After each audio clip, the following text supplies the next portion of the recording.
Hello, welcome सभी को। राम राम, नमस्कार। आई होप आप सभी अच्छे होंगे, मस्त होंगे और अपनी सीटेट के एग्ज़ाम की तैयारी अच्छे से कर रहे होंगे। वेलकम आप सभी का डिजिटल एनसीईआरटी में। आज हम शुरू करने वाले हैं हमारे हिस्ट्री की क्लास। हिस्ट्री ये 7th क्लास की क्लासेज हम शुरू कर रहे हैं। इतिहास की क्लासेज 6th क्लास की जो एनसीईआरटी है वो मैंने पूरी की पूरी कंप्लीट करवा रखी है और अलग से प्ले लिस्ट बना करके उसमें डाली गई है। और 7th क्लास की हमने पॉलिटिकल साइंस भी कंप्लीट करवा दी है। सिर्फ उसका लास्ट का चैप्टर है वो हम कल या परसों में करवा देंगे। आज हम हमारी हिस्ट्री की क्लास शुरू करने जा रहे हैं। 60 नंबर की आपकी SST आएगी सीटेट में, उसमें आपके 40 नंबर या 45 के तकरीबन आपको एनसीईआरटी से ही देखने को मिलेंगे। और वो सभी क्वेश्चन आपको जो है बाद में आप प्रीवियस ईयर वगैरह लेकर के जो है उनका रिवीजन कर सकते हैं। लेकिन पहले आपको जो है एनसीईआरटी की जो बुक्स हैं वो आपको पूरी पढ़नी पड़ेंगी।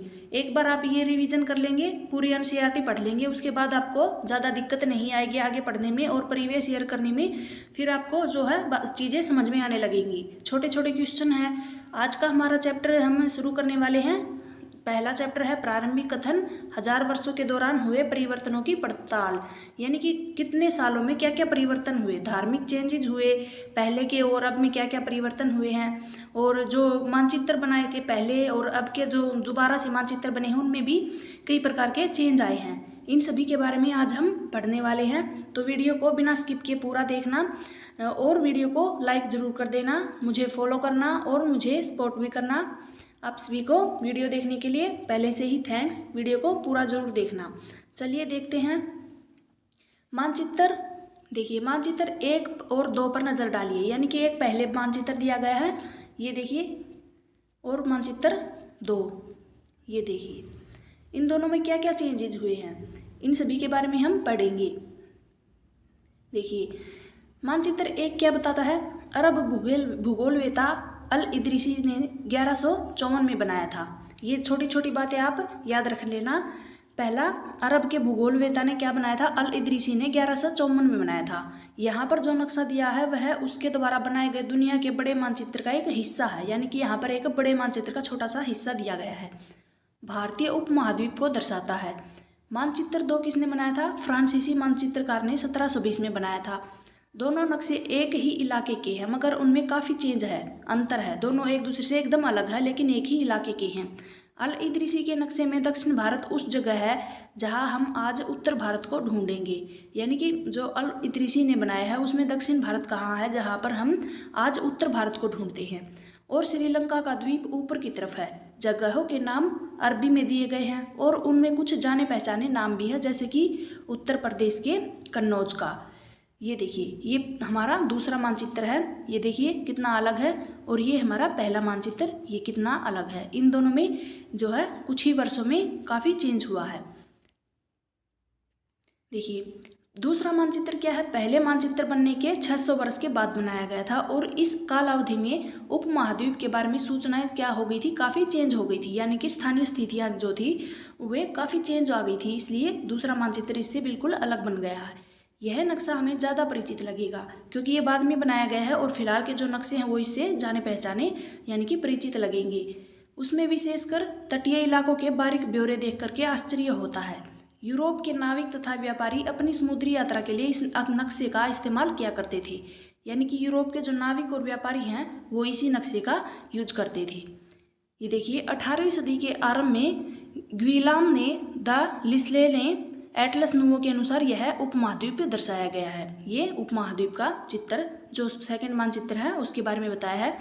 इतनी ही महत्वपूर्ण एक और बात है कि दूसरे युग तक मानचित्र अंकन का विज्ञान भी बदल गया था। यानी कि जो दूसरा मानचित्र बना था उसे पढ़ने का तरीका जो था, विज्ञान वगैरह, वो भी चेंज हो गई थी। काफ़ी टाइम के साथ सभी चीज़ें बदलती गई। इतिहासकार जब बीते युगों के दस्तावेज, नक्शों और लेखों का अध्ययन करते हैं तो उनके लिए उन सूचनाओं का, संदर्भों का और भिन्न भिन्न ऐतिहासिक पृष्ठभूमियों का ध्यान रखना जरूरी होता है क्योंकि उनमें काफ़ी चेंज हुए थे। इसलिए उन चीज़ों को ध्यान में रखना काफ़ी ज़रूरी हो गया था। आगे देखिए नई और पुरानी शब्दावली, इनमें क्या क्या चेंज हुए। देखिए अगर समय के साथ साथ सूचनाओं के संदर्भ बदलते हैं तो भाषा और अर्थों के साथ क्या होता है। ऐतिहासिक अभिलेख कई तरह की भाषाओं में मिलते हैं और ये भाषाएं भी समय के साथ साथ बहुत बदलती हैं, यानी कि सभी चीज़ें, भाषाएं, अभिलेख सभी जो है कई तरह से चेंज आए हैं। थोड़ा गला खराब है। उदाहरण के लिए मध्य युग की फारसी आधुनिक फारसी भाषा से भिन्न है, यानी कि जो फिलहाल की फारसी भाषा है वो आधुनिक यानी कि पुरानी फारसी भाषा और आधुनिक फारसी भाषा उनमें भी काफ़ी अंतर है। यह भिन्नता सिर्फ व्याकरण और शब्द भंडार में ही नहीं आई, बल्कि उस समय के साथ शब्दों के अर्थ भी बदल जाते हैं। यानी कि सिर्फ व्याकरण ही चेंज नहीं हुआ, बल्कि शब्दों के जो अर्थ हैं वो भी चेंज हो गई समय के साथ। उदाहरण के लिए हिंदुस्तान शब्द ही लीजिए, इन्होंने एग्जाम्पल दिया है हिंदुस्तान का। आज हम उसे आधुनिक राष्ट्र राज्य भारत के अर्थ में लेते हैं, यानी कि आज हम किसे क्या बोलते हैं, भारत, पहले के टाइम में हिंदुस्तान।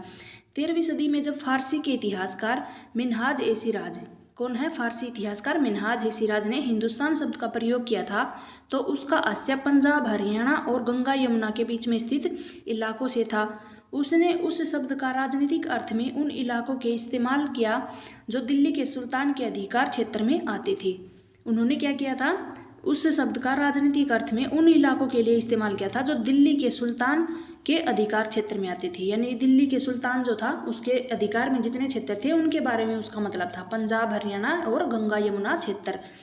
सल्तनत के प्रसार के साथ साथ इस शब्द के अंतर्गत आने वाले क्षेत्र भी बढ़ते गए, यानी कि जब सल्तनत बढ़ी तो यहाँ पर इसके अंदर क्षेत्र भी बढ़ता चला गया। और लेकिन हिंदुस्तान शब्द में दक्षिण भारत का समावेश कभी भी नहीं हुआ था। इसके विपरीत 16वीं सदी के आरंभ में बाबर ने हिंदुस्तान शब्द का प्रयोग इस उपमहाद्वीप के भूगोल, पशु पक्षियों और यहाँ के निवासियों की संस्कृति का वर्णन करने के लिए किया। बाबर ने किसके लिए किया था हिंदुस्तान शब्द का प्रयोग? उपमहाद्वीप के भूगोल, पशु पक्षी और निवासियों की संस्कृति का वर्णन करने के लिए। यह प्रयोग 14वीं सदी के जो है कवि थे अमीर खुसरो द्वारा प्रयुक्त शब्द हिंद के ही कुछ कुछ समान था, यानी कि जो अमीर खुसरो के बारे में हमने 6 क्लास में पढ़ा था और आगे के चैप्टर में भी हम डिटेल में जानेंगे अमीर खुसरो ने क्या क्या किया है इसके बारे में। तो उन्होंने जो हिंद था, हिंद शब्द का प्रयोग, उससे बाबर ने पूरा हिंदुस्तान शब्द लिया था। मगर जहाँ पर भारत को एक भौगोलिक और सांस्कृतिक सत्ता के रूप में पहचाना जा रहा है, वहाँ पर हिंदुस्तान शब्द से वे राजनीतिक और राष्ट्रीय अर्थ नहीं जुड़े थे जो हम आज जोड़ते हैं। किसी भी शब्द का प्रयोग करने में इतिहासकारों को बहुत सावधान रहना चाहिए, क्योंकि अतीत में उन शब्दों के कुछ अलग अर्थ थे, यानी कि जो बीता हुआ समय है उसमें किसी भी जो है वर्ड ले लिए तो उसका अर्थ अलग था, और आज जो हम डिक्शनरी देखेंगे उसमें अलग चीज़ों के अलग अर्थ दिए गए हैं। उदाहरण के लिए विदेशी जैसा सीधा साधा शब्द ही ले लीजिए, हमारे लिए आज इसका अर्थ होता है ऐसा व्यक्ति जो भारतीय ना हो, और मध्य युग में मानो किसी गांव में आने वाला कोई भी अनजाना व्यक्ति, यानी हम लेते हैं किसी दूसरे देश से आने वाला व्यक्ति, उसको हम विदेशी बोलते हैं। पहले समय में होते थे कि गांव में कोई भी अनजाना व्यक्ति आ गया, चाहे दूसरे गांव का हो, आस पड़ोस का ही हो, लेकिन वो अनजान होना चाहिए, उसे हम विदेशी बोलते थे। इस तरह से शब्दों के अर्थ चेंज हो गए हैं समय के साथ। जो उस समय समाज या संस्कृति का अंग न हो विदेशी कहलाता था। ऐसे व्यक्ति को हिंदी में परदेशी और फारसी में अजनबी कहा जा सकता है। इसलिए किसी नगरवासी के लिए वनवासी विदेशी होता था, किंतु एक ही गांव में रहने वाले दो किसान अलग अलग धार्मिक जाति परंपराओं से जुड़े होने पर भी एक दूसरे के लिए विदेशी नहीं होते थे। इतिहासकार और उनके स्रोत। इतिहासकार किस युग का अध्ययन करते हैं और उनकी खोज की प्रकृति क्या है, इसे देखते हुए वे अलग अलग तरह के स्रोतों का सहारा लेते हैं, यानी अलग अलग चीज़ों का यूज करेंगे। उदाहरण के लिए पिछले साल आपने गुप्त वंश के शासकों और हर्षवर्धन के बारे में पढ़ा था। इस पुस्तक में हम मोटे तौर पर 700 से 1750 ईस्वी तक लगभग 1000 वर्षों के बारे में पढ़ेंगे। इस काल के अध्ययन के लिए क्या है, इतिहासकार जिन स्रोतों का प्रयोग करते हैं उनमें आपको बहुत सी बातें ऐसी मिलेंगी जो पिछले युग में वैसे ही चली आ रही हैं। इतिहासकार इस काल के बारे में सूचना इकट्ठी करने के लिए अभी भी सिक्कों, शिलालेखों, सत्यापत्य, भवन निर्माण कला, इसका अर्थ है, तथा लिखित सामग्री पर निर्भर करते हैं। यानी कि इतिहासकार क्या है, सूचना इकट्ठी करने के लिए अभी भी किस पर निर्भर करते हैं, सिक्कों पर, शिलालेखों पर। क्योंकि पिछले चैप्टर में हमने, पिछले चैप्टर बोल रही हूँ, 6 क्लास में जो हिस्ट्री पढ़ी थी, आप पीछे पढ़ोगे तो आपको सारी चीज़ें यहाँ पर भी समझ में आने लगेंगी। अगर आपने 6 क्लास की हिस्ट्री नहीं पढ़ी और आप सीधा 7th क्लास की पढ़ेंगे तो आपको इतनी आसानी से समझ में नहीं आएगी, क्योंकि वहाँ पर छोटी से छोटी जो है स्टेप बाय स्टेप सभी चीज़ें दी गई हैं। तो आप सिक्कों, शिलालेखों के बारे में वहाँ पर पढ़ेंगे, अशोक के स्तंभ, शिलालेख, सभी सिक्के जिनके ऊपर हमें पुरानी भाषाएं, प्राचीन जो कलाएं हैं, उन सभी का वर्णन पीछे दिया गया है, उस पर ही निर्भर करते हैं। पर कुछ बातें पहले से काफ़ी भिन्न भी थी। इस युग में प्रमाणिक लिखित सामग्री की संख्या और विविधता आश्चर्यजनक रूप से बढ़ गई थी और इसके आगे इतिहासकार सूचनाओं के दूसरे प्रकार के स्रोतों का इस्तेमाल धीरे धीरे कम करने लगे थे। इस समय के दौरान कागज क्रमशः सस्ता हो गया था और बड़े पैमाने पर उपलब्ध भी होने लगा। यानी कि पहले जो ताड़पत्री होते थे, ताड़ के जो पत्ते होते थे, उनके ऊपर जो अभिलेख लिखते थे और उनसे हमें जानकारियाँ मिलती थी। और लेकिन अब धीरे धीरे क्या हो गया, कागज का उपयोग होने लगा था, कागज का आविष्कार हो गया था और बड़े पैमाने पर कागज उपलब्ध होने लगा था। लोग धर्म ग्रंथ, शासकों के वृत्तांत, संतों के लेखन और उपदेश, अर्जियां, अदालतों के दस्तावेज, हिसाब और करों के खाते, ये सभी चीज़ें क्या करते थे, लिखने में इसका उपयोग करने लगे थे। किसका? कागज का। धनी व्यक्ति, शासक, जन, मठ और मंदिर पांडुलिपियां एकत्रित किया करते थे। इन पांडुलिपियों को पुस्तकालय और अभिलेखागारों में रखा जाता था। इन पांडुलिपियों तथा दस्तावेजों से इतिहासकारों को बहुत सारी विस्तृत जानकारियाँ मिलती हैं और साथ ही इनका उपयोग काफ़ी कठिन है, क्योंकि वे पढ़ नहीं सकते पांडुलिपियों को, दूसरी भाषाओं में लिखी होती हैं, इतनी आसानी से समझ में नहीं आती। अभिलेखागार क्या होता है? जहाँ पर पांडुलिपियाँ संग्रहित करके रखते हैं, ऐसा स्थान जहाँ दस्तावेज, पांडुलिपियों को संग्रहित किया जाता है।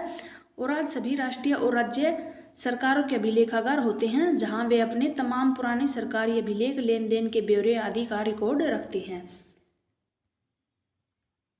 आगे देखिए, उन दिनों छापे खाने तो थे नहीं, इसलिए लिपिक या क्या है, नकलवनीस हाथ से ही पांडुलिपियों की प्रतिकृति बनाते थे। यानी कि आपसे पूछ सकते हैं कि जो है किस तरह से वो लिखते थे, किन चीज़ों पर लिखते थे, कब कागज का आविष्कार हुआ था, इन सभी चीज़ों के बारे में। अगर आपने कभी किसी मित्र के गृह कार्य की नकल उतारी है तो आप जानते होंगे कि यह काम आसान नहीं है। कभी कभी आपको अपने मित्र की लिखावट समझ में नहीं आती होगी और आपको मजबूर होकर अंदाज ही लगाना पड़ता होगा कि क्या लिखा है। यानी कि जो चीज़ें थी पहले की पांडुलिपियाँ, वो इतनी आसानी से समझ में आने वाली नहीं थी, इसलिए ये काफ़ी मुश्किल काम था उसे कागजों पर लिखना। फलस्वरूप आपके लिखे में मित्र के लिखे हुए में जो है सब कुछ मोटे मोटे लेकिन महत्वपूर्ण अंतर आ जाते होंगे। यानी कि जो पांडुलिपियों में लिखा हुआ है वो और जो आप कागज़ पर लिखोगे उसमें काफ़ी अंतर मिलेगा, क्योंकि कुछ बातें आपको समझ में नहीं आएंगी, आप अपने हिसाब से उन बातों को पूरा करेंगे, उस लाइन को, इस वजह से। लेकिन महत्वपूर्ण आ जाते होंगे। पांडुलिपि की प्रतिलिपि बनाने में भी कुछ यही होता है। पांडुलिपियाँ बनाते हुए लिपिक क्या करते हैं, छोटे मोटे फेरबदल करते चलते हैं, कहीं शब्द कहीं कोई वाक्य। सदी दर सदी क्या है, प्रतिलिपियों की भी प्रतिलिपियाँ बनती रही। यानी कि एक प्रतिलिपि दूसरी सदी आई तो और प्रतिलिपियाँ बनी, फिर अगली सदी में और इस तरह से बदलती चली गई। अंततः एक ही मूल ग्रंथ की भिन्न भिन्न प्रतिलिपियाँ एक दूसरे से बहुत ही अलग हो गई। यानी कि एक बार में कुछ शब्द चेंज हो गए, अगली बार में कुछ और शब्द चेंज हो गए, उससे अगली बार में कुछ और चेंज हो गई, इस तरह से एक दूसरे से एकदम अलग हो गई। इससे बड़ी गंभीर समस्या उत्पन्न हो गई, क्योंकि आज हमें लेखक की मूल पांडुलिपि शायद ही कहीं मिलती है। यानी कि जो सबसे मूल है, उपयोगी, बेसिक, वो हमें कम ही मिलेगी। जो बाद में छपी हैं सदी अलग अलग होकर के, वो हमें ज़रूर मिल जाएंगी, लेकिन दोनों जो क्या है काफ़ी अलग हो गई एक दूसरे से। हमें बाद के लिपिकों द्वारा बनाई गई प्रतिलिपियों पर ही पूरी तरह से निर्भर रहना पड़ता है। इसलिए इस बात का अंदाज़ा लगाने के लिए कि मूलतः लेखक ने क्या लिखा था, इतिहासकारों को एक ही ग्रंथ की विभिन्न प्रतिलिपियों का अध्ययन करना पड़ता है। यानी कि उन्हें, इतिहासकारों को क्या है, सभी प्रतिलिपियाँ पढ़नी पड़ेंगी और उन बातों को समझना पड़ेगा। कई बार लेखक स्वयं भी समय समय पर अपने मूल वृत्तांत के संशोधन करते रहते हैं और 14वीं शताब्दी के इतिहासकार जियासुद्दीन बर्नी ने अपना वृत्तांत पहली बार कब दिया था, 1356 में, और दूसरी बार इसके 2 वर्ष बाद लिखा। यानी कि दोनों में अंतर है, 1971 में। लेकिन 1971 तक के इतिहासकारों को क्या हो गया, पहली बार वाले वृत्तांत की जानकारी नहीं, यानी कि पहले 1356 में इन्होंने लिखा था और फिर 58 में, तो इन्होंने क्या किया कि पहले वाले की 1971 में जो इतिहासकार थे उनको क्या मिला, पहले वाले वृत्तांत की जानकारी बिल्कुल नहीं थी। यह पुस्तकालयों के विशाल संग्रह में कहीं पर दबा पड़ा था। आगे देखिए, नए सामाजिक और राजनीतिक समूह। सन 700 से 1750 के बीच में 1000 वर्षों का अध्ययन इतिहासकारों के आगे भारी चुनौती रखता है, मुख्य रूप से इसलिए कि इस पूरे काल में बड़े पैमाने पर और अनेक तरह के परिवर्तन हुए थे। इस काल में अलग अलग समय पर नई प्रौद्योगिकी के दर्शन होते हैं, और जैसे सिंचाई में रहट, कताई में चरखे और युद्ध में आग्नेयास्त्रों, बारूद वाले हथियारों का इस्तेमाल। यानी कि पहले सभी इन चीज़ों का इस्तेमाल होता नहीं था, बाद में धीरे धीरे चीज़ें बदलने लगी थी। इस उपमहाद्वीप में नई तरह का खान पान भी आया, आलू, मक्का, मिर्च, चाय और कॉफ़ी। ध्यान रहे कि ये तमाम परिवर्तन क्या हुए, ये परिवर्तन कब हुए, नई प्रौद्योगिकियाँ और फसलें उन लोगों के साथ आए थे जो नए विचार लेकर के आए थे। परिणाम स्वरूप यह काल आर्थिक, राजनीतिक, सामाजिक और सांस्कृतिक परिवर्तनों का भी काल रहा। यह काल क्या रहा, सभी प्रकार के चेंज आए, आर्थिक, राजनीतिक, सांस्कृतिक सभी तरह के चेंज आए थे इस काल में। इस युग में लोगों की गतिशीलता, एक स्थान से दूसरे स्थान पर आना जाना भी काफ़ी बढ़ गया था, और अवसर की तलाश में लोगों के झुंड दूर दूर की यात्राएं करने लगे थे। इस उपमहाद्वीप में अपार संपदा और अपना भाग्य गढ़ने के लिए अपार संभावनाएं मौजूद थी। इस काल में जिन समुदाय का महत्व बढ़ा उनमें से एक समुदाय था राजपूत, जिसका नाम था राजपुत्र। इन्होंने एक समुदाय के बारे में बताया जिसका नाम था राजपुत्र, अर्थात राजा का पुत्र, इससे निकला था। 8वीं से 14वीं सदी के बीच यह नाम आमतौर पर योद्धाओं के उन समूह के लिए प्रयुक्त होता था जो क्षत्रिय वर्ण के होने का दावा करते थे। राजा का पुत्र जो क्षत्रिय वर्ग के थे। राजपूत शब्द के अंतर्गत केवल राजा और सामंत वर्ग ही नहीं, बल्कि वे सेनापति और सैनिक भी आते थे जो पूरे उपमहाद्वीप में अलग अलग शासकों की सेनाओं में सेवारत थे। कवि और चारण। राजपूतों की आचार संहिता प्रबल पराक्रम और स्वाभिभक्ति का गुणगान करते थे। कौन करते थे? राजपूत। इस युग में राजनीतिक दृष्टि से महत्व हासिल करने के अवसरों का लाभ मराठा, सिख, जाट और अहोम और कश्यप, मुख्यतः लिपिकों और मुंशियों का कार्य करने वाली जाति कौन होती है? कायस्थ आदि समूहों ने भी इसका लाभ उठाया था। इस पूरे काल के दौरान क्रमशः जंगलों की कटाई हो रही थी और खेती का इलाका बढ़ता जा रहा था। कुछ क्षेत्रों में यह परिवर्तन अन्य क्षेत्रों की अपेक्षा अधिक तेजी से और पूरे तौर पर हुआ था। पर्यावरण में परिवर्तन के कारण कई वनवासियों को मजबूत होकर के अपना स्थान छोड़ना पड़ा था, उन्हें पर्यावास करना पड़ा था। कुछ और वनवासी जमीन की जुताई करने लगे थे और कृषक बन गए थे। कृषकों के ये नए समूह क्षेत्रीय बाजार मुखियाओं और पुजारियों, मठों, मंदिरों से प्रभावित होने लगे थे। वे बड़े और जटिल समाजों के अंग बन गए थे, यानी कि लोग काफ़ी आगे बढ़ गए थे, कृषि करने लगे थे। कुछ जो वनवासी थे, वनों में रहने वाले, वे कृषि करने लगे थे और जो कृषक बन गए। और फिर उन्होंने कृषकों ने क्या किया था, जो वहाँ के बाजार, मुखिया, पुजारी, मठ, इन सभी को देख करके इनकी संगत में आकर वो इनसे प्रभावित हुए और वे बड़े क्या हो गए थे, जटिल समाजों के अंग बन गए थे। उन्हें कर चुकाने पड़ते थे, स्थानीय मालिक वर्ग की बेगार करनी पड़ती थी। परिणाम स्वरूप किसानों के बीच आर्थिक और सामाजिक अंतर उभरने लगे थे धीरे धीरे। कुछ के पास ज़्यादा उपजाऊ जमीन होती और कुछ लोग मवेशी भी पालते, यानी कि पालतू पशुओं को पालते थे, जैसे गाय, भैंस, कुत्ता, भेड़, बकरी, इन सभी को पालते थे। कुछ लोग खेती से खाली समय में दस्तकारी आदि का कुछ काम करते थे। जैसे जैसे समाज में अंतर बढ़ने लगे, लोग जाति और उपजातियों में बांटे जाने लगे। इस तरह से हमारी जाति और उपजातियां बटी थी। आप अभी देख लो क्या हुआ था, किसने ये जाति भेदभाव ये बांटे हैं, और उनकी पृष्ठभूमि और व्यवसाय के आधार पर उन्हें समाज में ऊंचा और नीचा दर्जा दिया जाने लगा था। ये दर्जे स्थायी नहीं थे। किसी जाति विशेष के सदस्यों के हाथों में कितनी सत्ता, प्रभाव और संसाधनों का नियंत्रण है, इसके आधार पर उसके दर्जे बदलते थे। यानी कोई गरीब व्यक्ति है, छोटा काम करता है, अगर उसने अच्छे पैसे कमा लिए और फिर वो उन पैसों से बड़ा काम करेगा तो उसको क्या है, जाति उसकी बदल दी जाएगी, उसे अगले में भेज दिया जाएगा, ऊंचा दर्जा दिया जाएगा। एक ही जाति का किसी क्षेत्र में कोई दर्जा हो सकता था और किसी अन्य क्षेत्र में कोई और हो सकता था। अपने सदस्यों के व्यवहार का नियंत्रण करने के लिए जातियां स्वयं अपने अपने नियम बनाती थी। इन नियमों का पालन जाति के बड़े बुजुर्गों की एक सभा करवाती थी, जिसे कुछ इलाकों में जाति पंचायत कहते थे। लेकिन जातियों को अपने निवास के गांव के रिवाजों का पालन करना पड़ता था। इनके अलावा कई गांवों पर मुखियाओं का शासन होता था और मिल मिलाकर वे किसी राज्य की एक छोटी सी इकाई भर होती थी।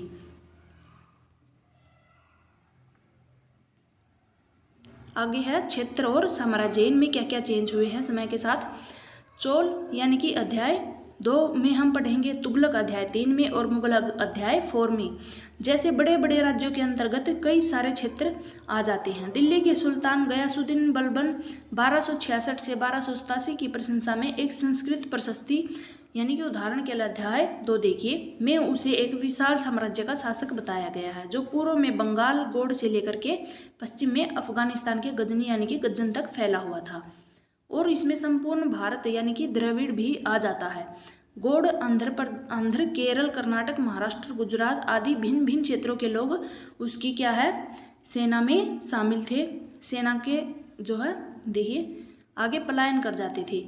इतिहासकार विजय अभियान के इनको एक सेकंड रुकना, इन दावों को अतिशयोक्तिपूर्ण मानते थे और साथ ही वे यह समझने की कोशिश भी करने लगे थे कि शासक लोग इस उपमहाद्वीप के भिन्न भिन्न भागों पर अपने अधिकार का उल्लेख क्यों करते हैं। भाषा और क्षेत्र में क्या क्या चेंज हुए थे ये काफ़ी महत्वपूर्ण है। सन 1318 में कवि जो अमीर खुसरो ने इस बात पर गौर किया था कि इस देश के हर क्षेत्र की एक अलग भाषा है। सिंधी, लाहौरी, कश्मीरी, द्वारसमुद्री दक्षिण कर्नाटक में है, तेलंगानी आंध्र प्रदेश में, गुजरी गुजरात में, मऊबारी तमिलनाडु, गोड़ी बंगाल में, अवधी पूर्वी उत्तर प्रदेश में और हिंदवी दिल्ली के आसपास के क्षेत्र में बोली जाती थी। अमीर खुसरो ने क्या है आगे बतलाया कि इन भाषाओं के विपरीत एक भाषा संस्कृत भी है। संस्कृत क्या है जो किसी विशेष क्षेत्र में भाषा नहीं है, यानी कि किसी भी विशेष क्षेत्र की भाषा नहीं, जैसे कि मऊबारी तमिलनाडु की है, गोड़ी बंगाल की है, वैसे संस्कृत किसी विशेष क्षेत्र की नहीं है, एक प्राचीन भाषा है। अमीर खुसरो द्वारा उल्लेखित भाषाओं की एक सूची बनी है। ये क्या यहाँ तक ही काफ़ी इंपॉर्टेंट है, ये तो वैसे ही क्वेश्चन होमवर्क दिया है। जिसे केवल ब्राह्मण जानते हैं। कौन जानता है? ब्राह्मण। संस्कृत भाषा क्या है प्राचीन भाषा है और इसको केवल ब्राह्मण जानते हैं, ये आम जनता की भाषा नहीं है। देखिए सन 700 तक कई क्षेत्रों के अपने अपने भौगोलिक आयाम तय हो चुके थे और उनकी भाषा और संस्कृति विशेषताएं क्या हो गई थी स्पष्ट हो गई थी। अध्याय 7 में आपको इनके बारे में अधिक जानकारी मिलेगी। ये क्षेत्र विशेष शासक राजवंशों से भी जुड़े गए थे। इन राज्यों के बीच काफ़ी टकराहटें चलती रहती थी और कभी कभी चोल, खलजी, तुगलक, मुगलक सभी क्या थे राजवंश अनेक क्षेत्रों में फैला एक विशाल साम्राज्य भी खड़ा कर लेते थे और ये सभी साम्राज्य समान रूप से स्थिर और सफल नहीं हो पाते थे। इस तरह से क्या हो गए थे सभी राज्य मिलकर भी क्या कर गए थे एक बड़ा साम्राज्य जो है खड़ा कर लेते थे, लेकिन सभी साम्राज्य समान रूप से नहीं थे, ये एक समान नहीं चल पाते थे, काफ़ी इनमें अलग अलग चेंजेज हो गए थे। 18वीं सदी में मुगल वंश पतन के ढलान पर था, फलस्वरूप क्षेत्रीय राज्य फिर से उभरने लगे थे। लेकिन वर्षों से जो सर्व क्षेत्रीय साम्राज्यों का शासन चल रहा था उससे क्षेत्रों की प्रकृति चेंज हो गई थी और उनमें कई छोटे बड़े जो है राज्यों का शासन चलता रहा था। उन राज्यों की बहुत सी बातें इस उपमहाद्वीप के अधिकतर भाग पर फैले इन क्षेत्रों को विरासत में मिली थी। क्या कई बातें इनको क्या है विरासत में मिली थी जो पहले से ही फैली हुई थी, उनको वहीं अपनानी पड़ी। इस तथ्य का पता हमें उन परंपराओं से लगता है जो इन क्षेत्रों में उभरी थी। इन परंपराओं में कुछ एक दूसरी से भिन्न और कुछ एक समान, ऐसी कई परंपराएं, यानी कि कुछ परंपराएं मिलती जुलती और कुछ अलग है। ऐसी परंपराएं हमें प्रशासन, अर्थव्यवस्था के प्रबंधन, उच्च संस्कृति तथा भाषा के संदर्भ में मिलती हैं। सन 700 से 1750 के बीच 1000 वर्षों के इन विभिन्न क्षेत्रों की प्रकृति एक दूसरे से कट करके अलग नहीं पनपी थी, यानी कि ये जो इन इतने समय के बीच में एक दूसरे से बिल्कुल अलग नहीं हुए थे, बल्कि कुछ परंपराएं पुरानी जो है उनकी अपनाई हुई थी और कुछ उन्होंने उसमें अपनी नई ऐड की थी। हालांकि उनके चरित्र की अपनी विशिष्टताएं बनी रही थी, मगर समन्वय की सर्व क्षेत्रीय ताकतों का प्रभाव भी उन पर पड़ा हुआ था। पुराने और नए धर्म, इनमें क्या क्या चेंज हुए पुराने और नए धर्मों में। इतिहास के जिन 1000 वर्षों की पड़ताल हम कर रहे हैं उनके दौरान धार्मिक परंपराओं में कई बड़े परिवर्तन आए थे। दैविक तत्वों में लोगों की आस्था कभी कभी बिल्कुल वैयक्तिक स्तर पर होती थी, मगर आमतौर पर इस आस्था का स्वरूप सामूहिक होता था। किसी दैविक तत्व में सामूहिक आस्था यानी धर्म प्राय स्थानीय समुदाय के सामाजिक और आर्थिक संगठन से संबंधित होती थी। जैसे जैसे इन समुदाय का सामाजिक जो है संसार बदलता गया, वैसे इनकी आस्थाओं में भी परिवर्तन हो गया। आज हम जिसे हिंदू धर्म कहते हैं, उसमें भी इसी युग में महत्वपूर्ण बदलाव आए थे।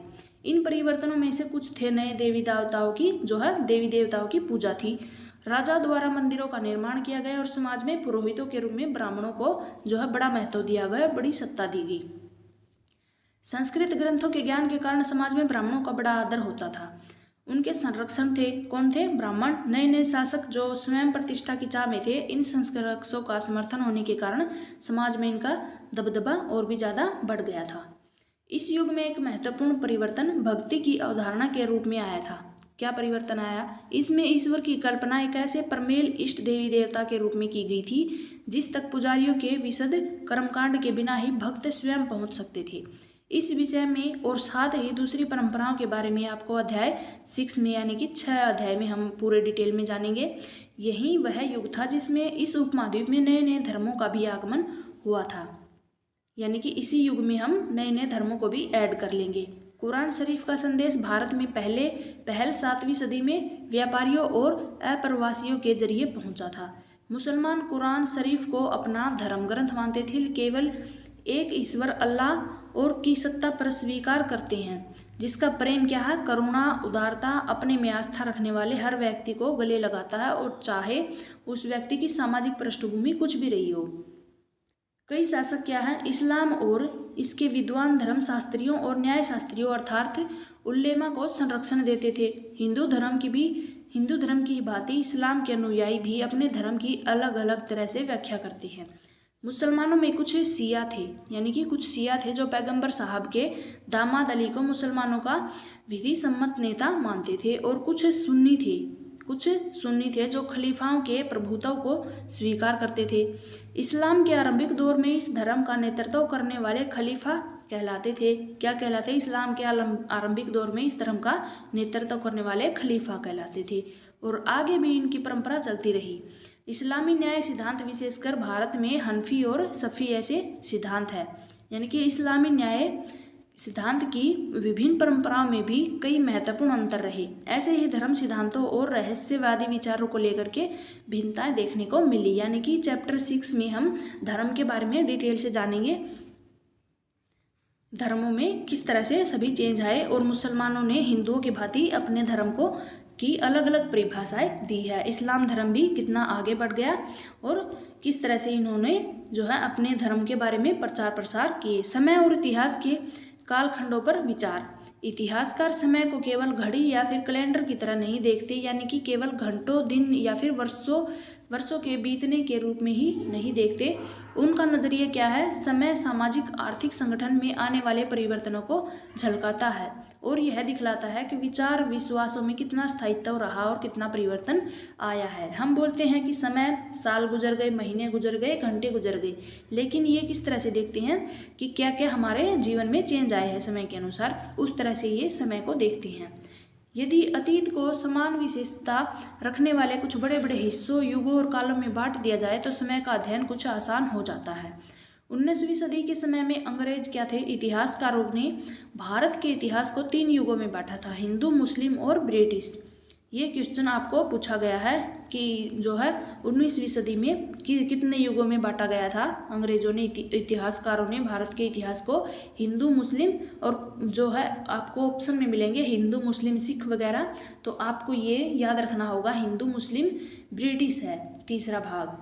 यह विभाजन क्या था? इस विचार पर आधारित था कि शासकों को धर्म ही एकमात्र महत्वपूर्ण ऐतिहासिक परिवर्तन होता है और अर्थव्यवस्था, समाज और संस्कृति में और कोई भी महत्वपूर्ण बदलाव नहीं आता। इस दृष्टिकोण में इस उपमहाद्वीप की अपार विविधता की भी अपेक्षा हो जाती थी, और इस काल के विभाजन को आज बहुत कम इतिहासकार ही स्वीकार करते हैं। अधिकतर इतिहासकार आर्थिक सामाजिक कारकों के कारण आधार पर जो है अतीत के विभिन्न कालखंडों की विशेषताओं को तय करते हैं। पिछले साल आपने जो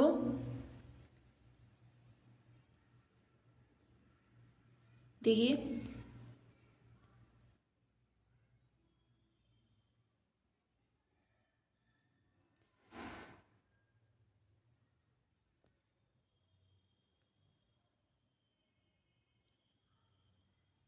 एक सेकंड रुकना।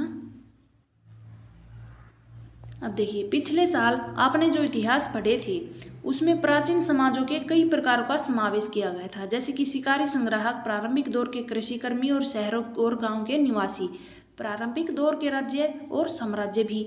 इस साल आप जो इतिहास पढ़ेंगे उसे प्राय मध्यकालीन इतिहास कहा जाएगा और उसमें आपको कृषक समाजों के विस्तार, क्षेत्रीय और सामाजिक क्या है राज्यों का उदय, कभी कभी तो ग्रामवासी और वनवासियों की कीमत पर, प्रधान धर्मों के रूप में हिंदू धर्म, इस्लाम धर्म के विकास, यूरोप से व्यापारी कंपनियों के आगमन के बारे में विस्तार से जानकारी मिलेगी। भारत के इतिहास के ये 1000 साल अनेक बदलाव के साक्षी रहे। आखिर 16वीं और 18वीं शताब्दियाँ 8वीं और 11वीं शताब्दियों से काफ़ी भिन्न थी, लेकिन इस सारे काल को एक ऐतिहासिक इकाई के रूप में देखना और समस्याओं से खाली नहीं। फिर क्या है, मध्यकाल की तुलना प्राय आधुनिक काल से की जाती है। मध्यकाल की तुलना आधुनिक काल से की जाती है और आधुनिकता के साथ साथ भौतिक उन्नति और बौद्धिक प्रगति का भाव जुड़ा हुआ है। इससे आशय निकलता है कि मध्यकाल रूढ़िवादी था और उस दौरान कोई परिवर्तन नहीं हुआ था। लेकिन हम जानते हैं कि ऐसा नहीं है। इन 1000 वर्षों के दौरान इस उपमहाद्वीप के समाजों में प्राय परिवर्तन आते रहे और कई क्षेत्रों की अर्थव्यवस्था तो इतनी समृद्ध हो गई थी कि उसने यूरोप की व्यापारिक कंपनियों को भी आकर्षित करना आरंभ कर दिया था। इस पुस्तक को पढ़ते समय आप परिवर्तन के चिन्हों और यहाँ सक्रिय ऐतिहासिक प्रक्रियाओं पर ध्यान देते चले और जब भी संभव हो इस पुस्तक में आप जो पढ़ रहे हैं उसकी तुलना आप पिछले वर्ष पढ़ी हुई बातों से करने की कोशिश करें। जहाँ भी संभव होगा ये देखिए कि क्या क्या बदलाव हुए, क्या नहीं हुए, और आज अपने आसपास की दुनिया पर नज़र डालकर देखें कि और भी क्या क्या बदल रहा है या फिर कुछ वैसा ही है। ये था हमारा आज का चैप्टर।